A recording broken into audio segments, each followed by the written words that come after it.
اره اسکاره وروره درکښته مې که بیا ولاکه په ژوند د نجلۍ په نامه آیډي جوړه کړم خو کلمې مې په ناز کې سره واوښتلې.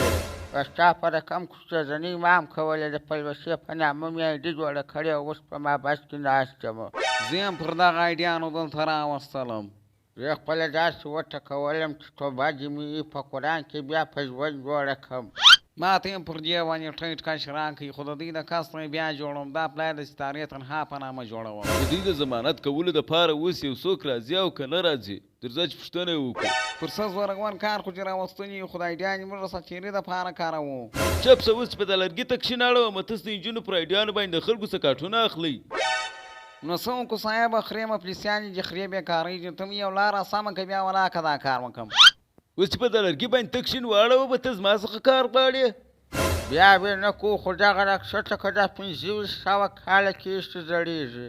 قومندان صاحب درکښته مې که اوس به مې عملونه در خولې راسي بیا په ژوند ولاکه وکړم. ونیسئ دی راکښته کوي. قومندان صاحب زه د یو چا ضمانت کولو ته راغلی یم. ښه ضمانت د چا ضمانت کوې راته ووایه خور جانې. هغه دلته چې راځړېدی هغه یو ښه یم. هغه خو دغه دی.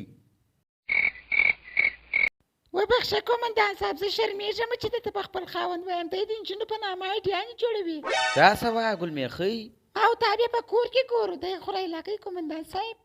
صاحبه دی لکه یو ضمانت خو ځنې واخه چې بیا داسې چم ونه کړي. تر ځه ګلمېخۍ چې کور ته ولاړ کور به مو اولادونه راته په تام وي. اره دی خو ولاړې ما او تا به څه چم کوو. اوی زه د کار د سمومه، خو ته به یو چم کوې چې په منځ کې به نه رالوېږه. ستاسې کار خرابېږي پوه شولې. دغسې ډېر د مور زامن زما خبرې منې. تاسې څه فسار جوړ کړی دی؟ قومندان صاحب یو څه پیسې به درکړو، دا کیسه به بلا سره خلاصه کړو. صاحبه موږ به د نجونو په نامه آیډیانې جوړې کړو، باره به تا ته کاټونه راټولوو. خاص به نیم څه واله دونه لږ سړی به درڅخه جوړ شي. قومندان به جلا سلامیانې کوي درته. ښه تاسو ماته رشوت راکوئ. هلیا بیا ولاکه دا د همو خو خلامو که قومندان صاحب نه